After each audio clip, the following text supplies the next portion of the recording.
Good morning. I'm Mike Turner. I am the ranking member of the Intelligence Committee. I have with me the Republican members of the Intelligence Committee. I want to begin by stating that all of our members of this committee are in full support of the men and women who every day work to keep our nation safe at the FBI and the Department of Justice, and we condemn any actions of violence against any law enforcement personnel.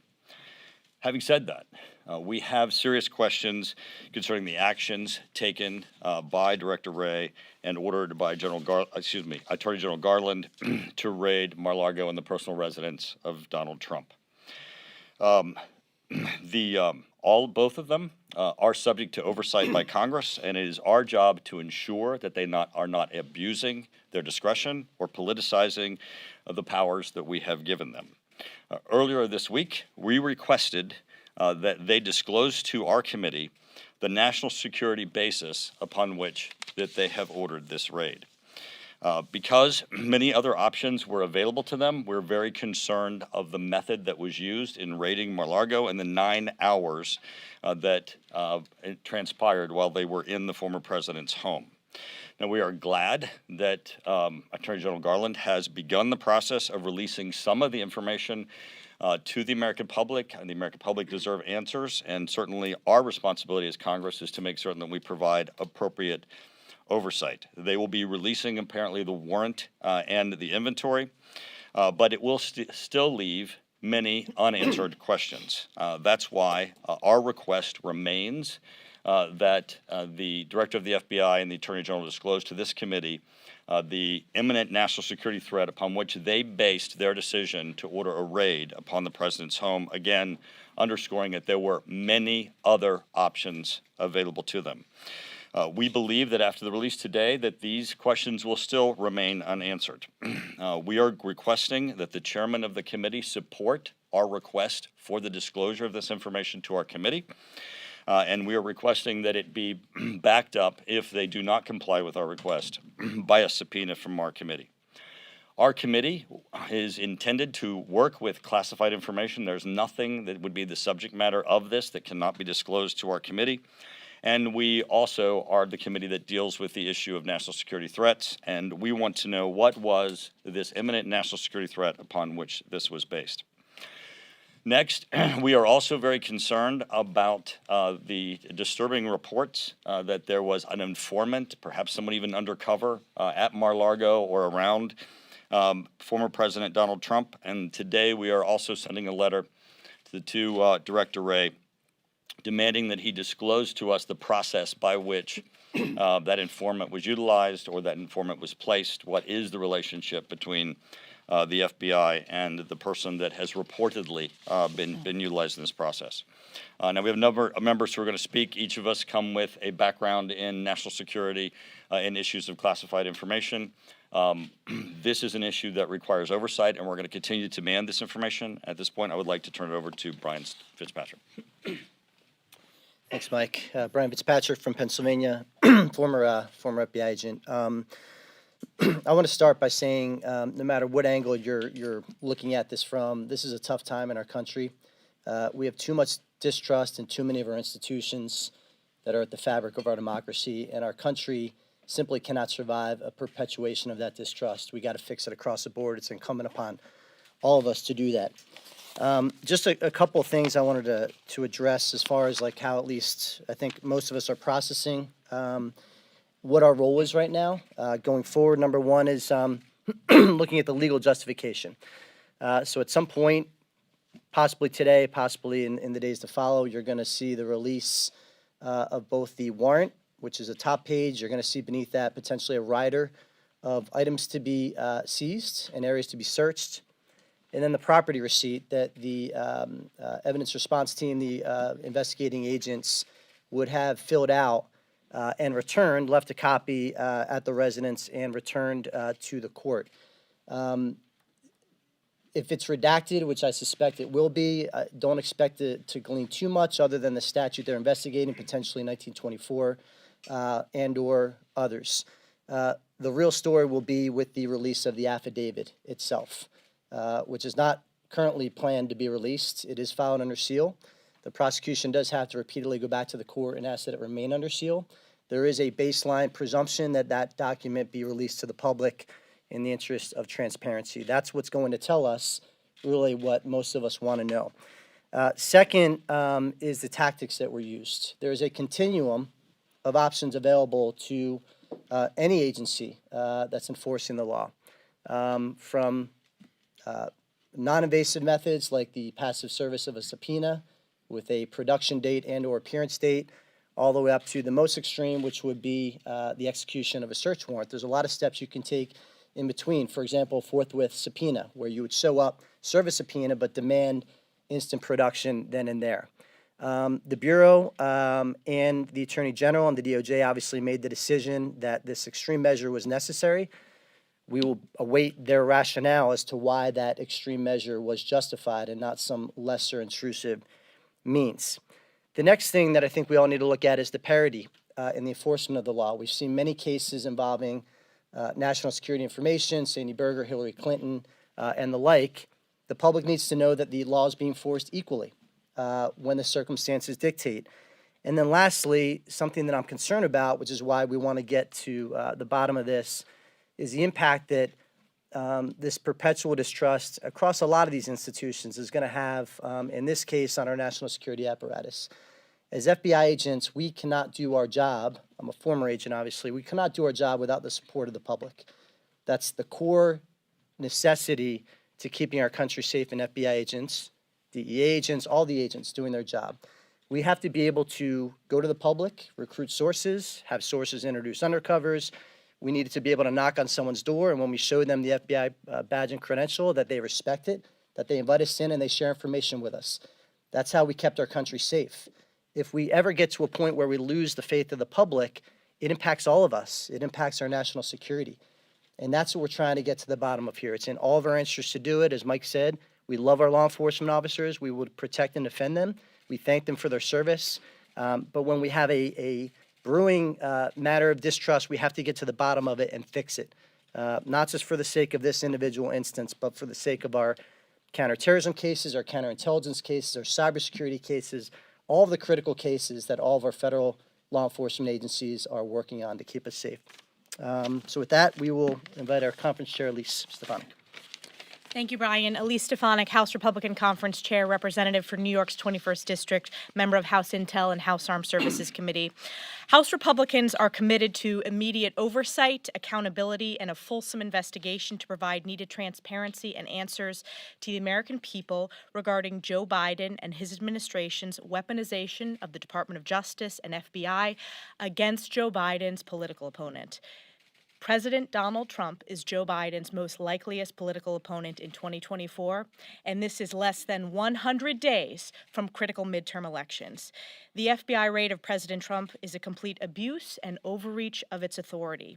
And as the American people know, unfortunately, this is the same agency leadership that protected Hillary Clinton, James Comey, and continues to protect Hunter Biden. The same agency leadership that perpetrated the false Russia hoax for years. And it's not just these national issues that have led to historic distrust among the American people. It's local issues as well. Like in my district, the FBI's leadership overreach and politicization continues to occur. The FBI continues to stonewall a critical investigation. They're stonewalling providing information and transparency into their role in the deadliest car crash in recent years where they mishandled a longtime FBI informant. And while some of you national reporters may not know this issue, for reporters in the media in my district, this is one of the most important FBI issues that we're facing in upstate New York. But the American people are smart, and they have had enough. It is unfortunately why there is a fundamental lack of trust in these agencies, and the American people deserve answers. A House Republican majority will leave no stone unturned when it comes to transparency and accountability into the brazen politicization of Joe Biden's DOJ and FBI targeting their political opponents. And with that, I yield to my colleague, Brad Wenstrup from Ohio. Thank you, Elise. First, being from the Cincinnati area, I want to just take a moment to condemn the attack on the FBI headquarters that we saw yesterday. I can tell you as a group and personally, we condemn all types of violence, whether it's something like this, violence that occurred in our cities a couple summers ago, violence at the Capitol, and violence at the baseball field 5 years ago. I will be putting a call into my friends at the FBI headquarters in Cincinnati and check in on them. We support them. We all know that we have thousands of dedicated patriots working within our agency to try and do the right thing. I'm a physician, Iraq veteran. I grew up watching a TV show on Sunday nights called FBI. I love the FBI. I had such respect for the FBI. But we have concerns today. We have concerns today primarily in the leadership. I'd like to say that those concerns are not the feelings of every American or the majority of Americans, but it is. It is, and I'm hearing it from both sides of the aisle. They are worried about the weaponization, the politicization of the DOJ and the FBI. This raid is unprecedented. We want answers. We deserve answers. Because you see, we are a government of the people, and we are the representatives of the people. And on behalf of our citizens, we are here to have oversight. No agency in our government is its own standalone government. Accountability must be there. Transparency must be there. I want to frame a scenario that's consistent with so much of what we were dealing with and talk about what happened at the baseball field 5 years ago. June 14, 2017, a heavily armed assassin, clearly by his social media and other things he wrote, was motivated politically. He hated Donald Trump. He wanted to kill Republicans. He had names of Republicans in his pocket. He was outside that baseball field for 2 months watching us. Before he launched his attack, he asked 2 members of Congress that were leaving early whether this was Republicans or Democrats. Most people don't know 136 rounds were fired that day. Steve Scalise took a bullet for all of us. If he wasn't there, Capitol Police would not have been there to defend us that day. The Capitol Police were in unmarked vehicles and undercover clothing. 5 people were hit, including both Capitol Police. And it's really by the grace of God that we survived. But without them being there, you have in a situation where this man singularly could have killed 20 to 30 members of Congress and staff, changing the balance of power in the United States House of Representatives. Folks, that's an insurrection. And it was a clear assassination attempt.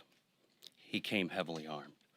And I know, because I was there, and so was Mr. Kelly, who you'll hear from as well. He had his hit list. He knew what he was doing. Despite all these facts, on November 16, 2017, FBI personnel came to those of us that were there and told us, we just surmise that this guy wanted to commit suicide by cop. If your jaw doesn't drop with that assessment from the FBI, it should. And as we said that day, you want suicide by cop? Pull a gun on a cop. It takes 1 bullet. It's over. 136 rounds were fired. So I tell you all that because I think it's important that you also know the scenario and also know that the FBI did not call any of the Republican members, those of us that the man tried to assassinate, in making its determination. Not one of us were questioned by the FBI, the leading investigative body in the United States of America. So you want to know why American people don't trust our institutions? It's things like this, because the decision they made defies logic.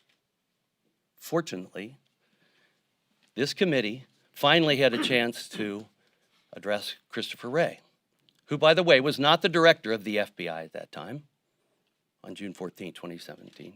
It was Andrew McCabe. You all know who Andrew McCabe is. You know, his association with the Russian collusion hoax.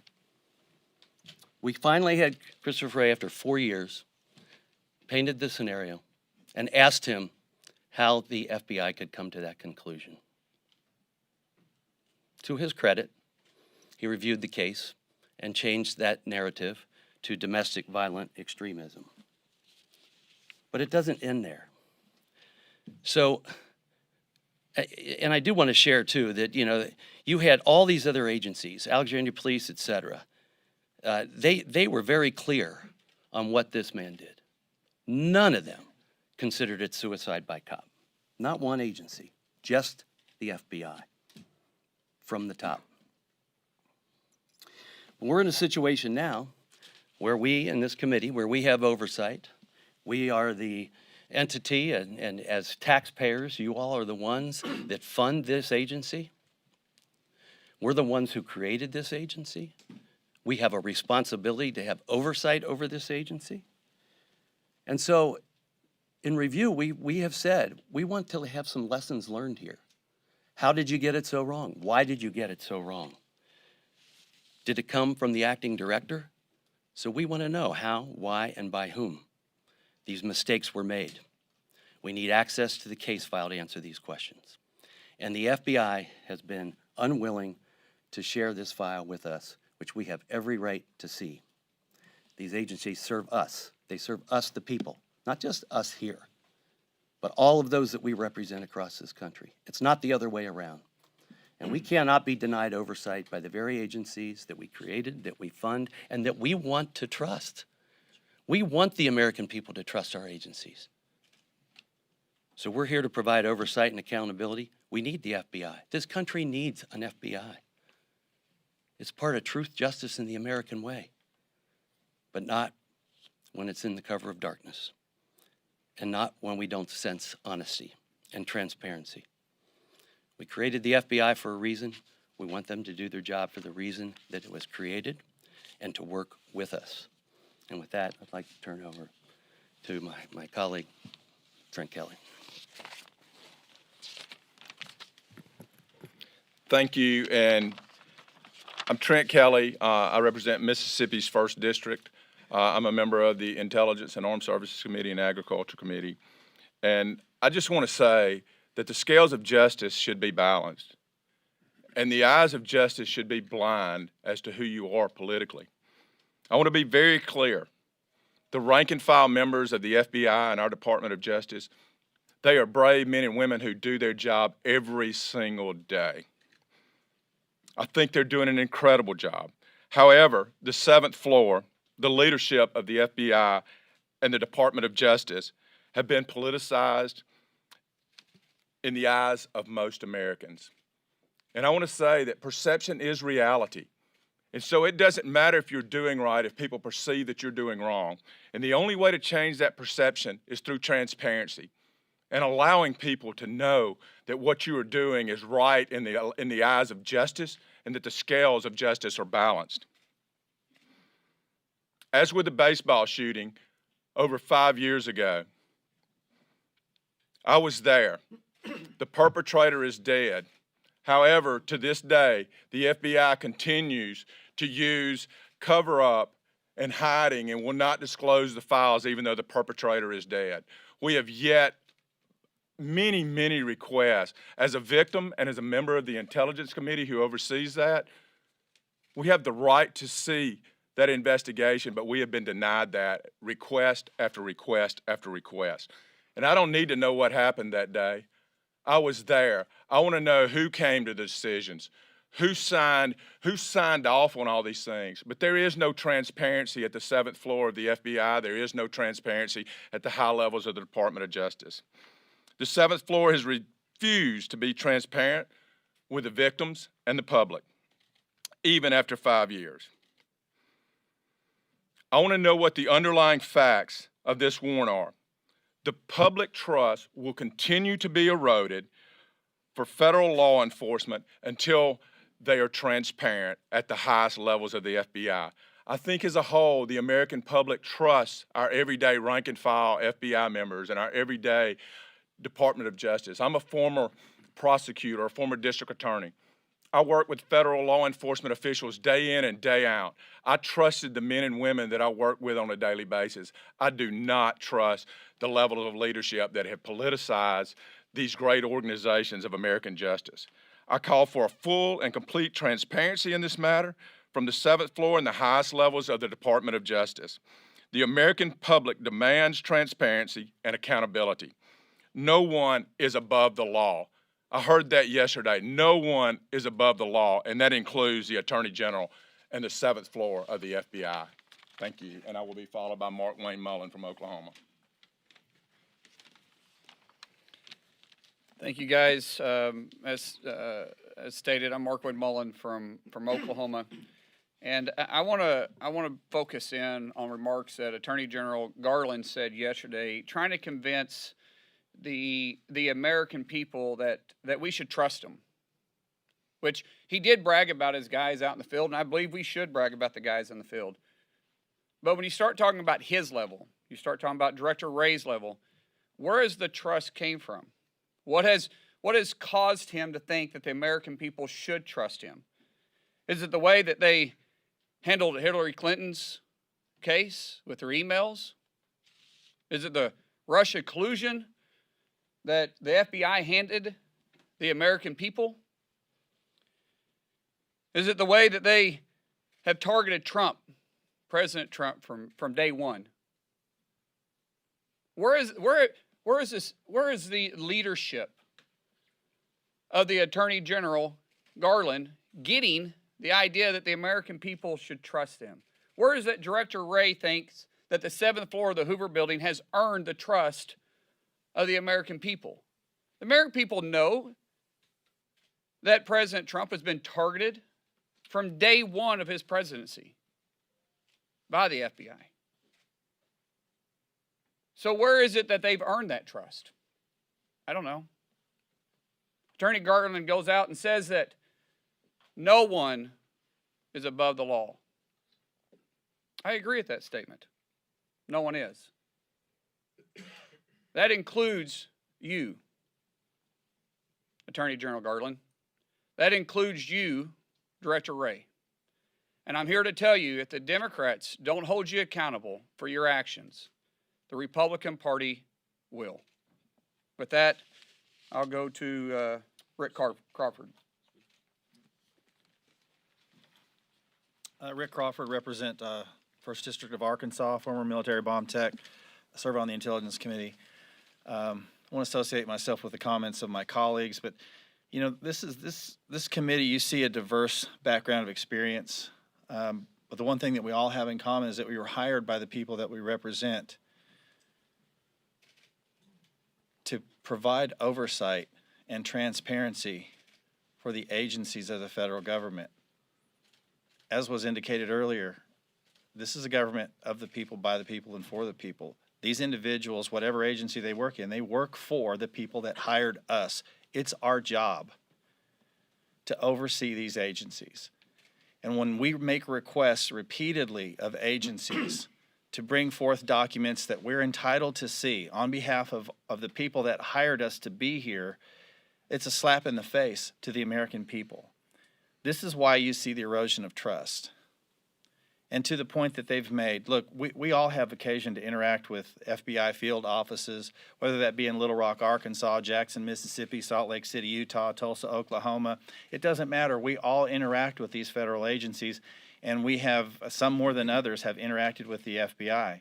And to those individuals who work in those field offices, you know, God bless you. Every day you're involved in exercising on behalf of the American people that degree of fidelity, bravery, and integrity that you swore to. The problem is not with you. The problem is with, as was indicated here, the 7th floor of the Hoover Building. Your leadership is failing you, and it's failing the American people. And it's brought us to this point now where we see our phones have been blown up by our constituents, likening what we're seeing today to what is seen in third world countries. and this is not something we can allow to stand. I'm pleased to introduce my colleague from Utah, Chris Stewart. Chris Stewart from Utah. Much that is necessary to be said is already said here, so I'm going to be very brief and just a couple personal observations.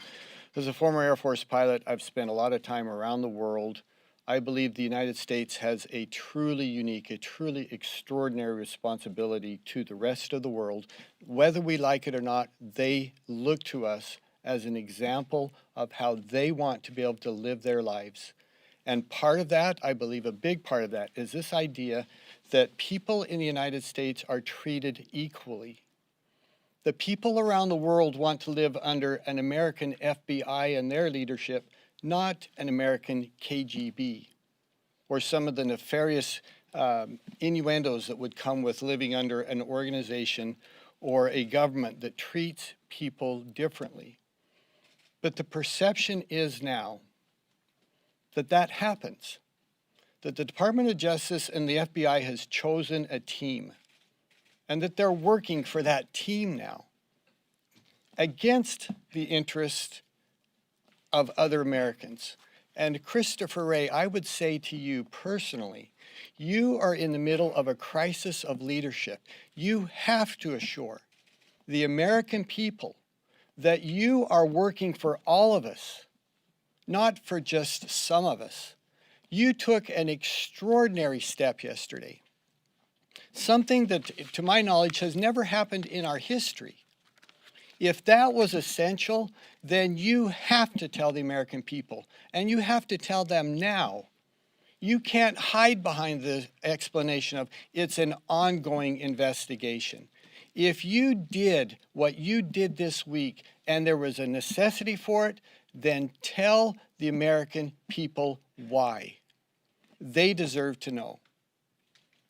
And until you do that, then you have to recognize that this crisis of faith is going to continue under your leadership and under the leadership of our Attorney General. That's why we're here. We just want the American people to know. Tell us why you did this. With that, I'll yield back to our ranking member. Thank you, Chris. Yes. Does anybody among the committee Republicans have a concern with unsecured classified information potentially being in a storage area in Florida? Anybody have a concern with that? Certainly. The issue of the handling of classified information is an issue that, of course, our committee deals with and that we're very concerned with.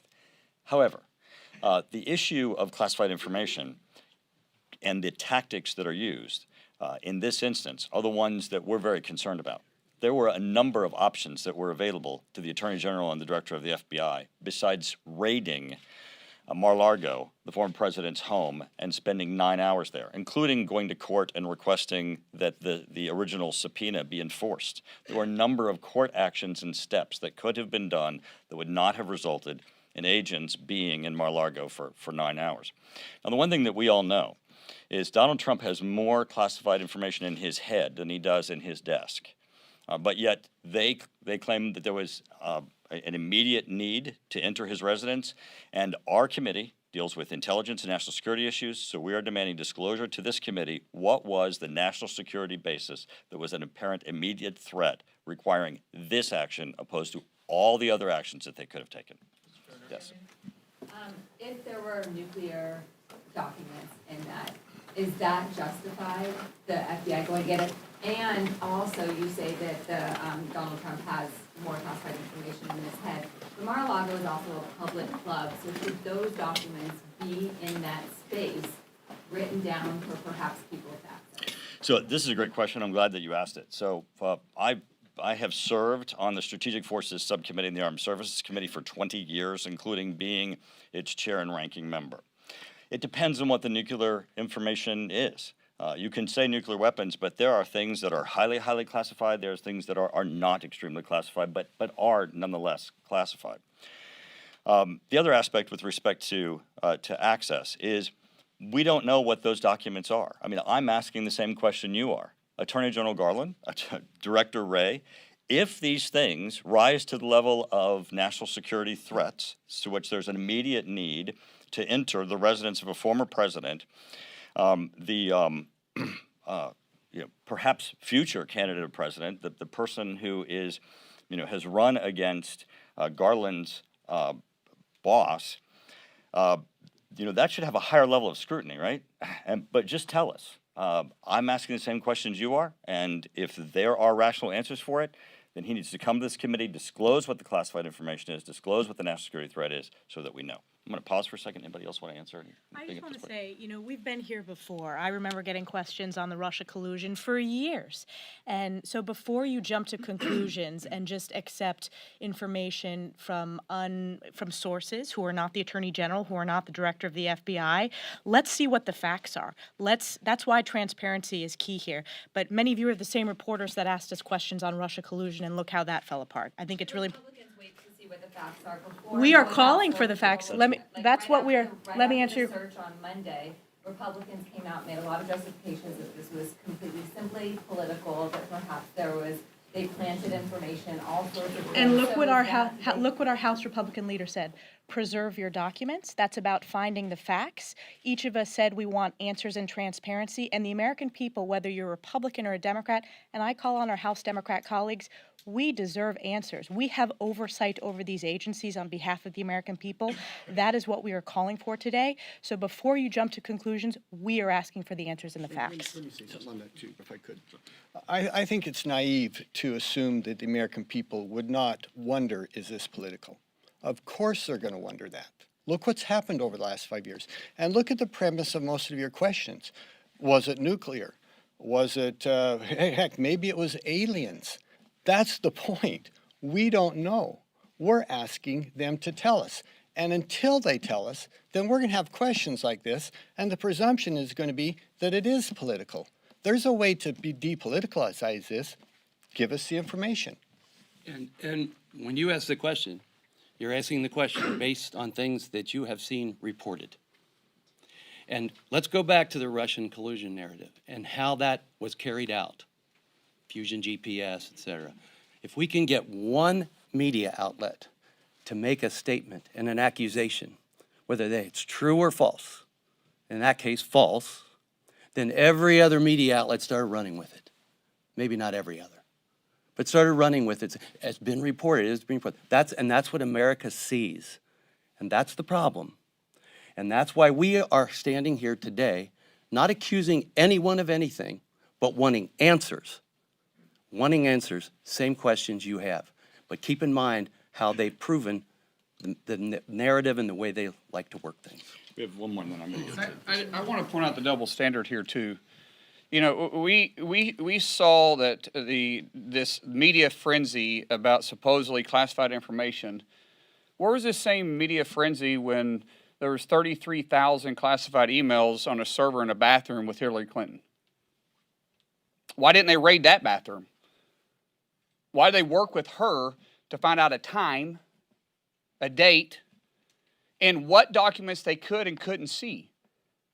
Did they do the same thing here with Trump, with President Trump? All we're saying is, was it treated the same? Was the scrutiny level the same?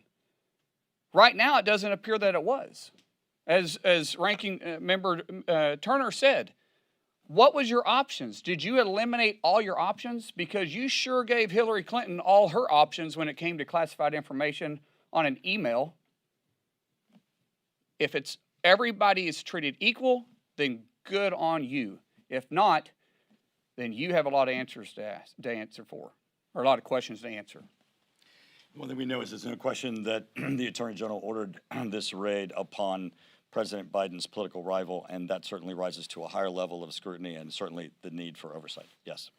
Some of your colleagues have attacked law enforcement in the days following the news of the search, and they said they are calling to destroy or defund the FBI. I'm wondering if you guys condemn that rhetoric coming from some of your So we Republican support colleagues. our men and women in uniform who are in law enforcement, and we request that anybody who's made outrageous statements like that you question them and not us, because everybody up here has made certainly very substantive conversations. I just want to ask, given that we don't know anything and we're all asking similar questions here. Right.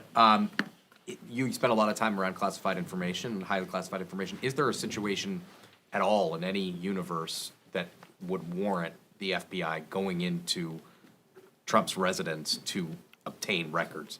I got to say, you are very correct. So I've dealt with classified information in my several decades of being here, including nuclear issues of classified information. I've been in the Oval Office talking to President Trump about issues of that were nuclear related. It would be very, very narrow of anything that just has the umbrella of nuclear weapons in it that would rise to the level of an immediate national security threat. Broadly speaking, is there any? Well, I think that's why we're asking the question. Yeah. I mean, there are a number of things that that they could show us, and I don't want to speculate on what those would be, that would obviously rise to the level of maybe you didn't have any options, but I'd be very, very, very surprised as to what those are, considering the breadth of what they could have done besides this, including going to court, trying to enforce the subpoena, demanding that the documents be produced in court, besides going into his residence and spending 9 hours. It would be, and again, also knowing that President Steele, except in the Situation Room, largely with policy issues, it would be highly unusual for a president to have anything, even in the Oval Office, that rises to the level of an imminent national security threat. Yes. On the affidavit, I know that's not part of what's expected to be released. Is that something that you would want to be sort of publicly released, or do you kind of want the committee to It should kinda be see- released to us, and it should be released to Congress. It depends on what's in it, right? But we have demanded it be released to us, and certainly there are other committees have joint jurisdiction that it should be released to also. Last question. Last question. Yes, in fact. I'm wondering, can you think of a reason that former President Trump or any past president would need to keep classified information like that about possible nuclear weapons? Well, again, we don't know that it's true that he has classified information or what it is or that it was about nuclear weapons. I can tell you that there are a number of things that are classified that fall under the umbrella of nuclear weapons, but that are not necessarily things that are truly classified. And many of them you can find on your own phone as we stand here, and if they fall within that category, they're not an imminent national security threat that would rise to the level of you have to raid Donald Trump's home and spend 9 hours there. I'm going to close with asking if there's anybody else who wants any closing comments or any additional statements. Great. Thank you very much.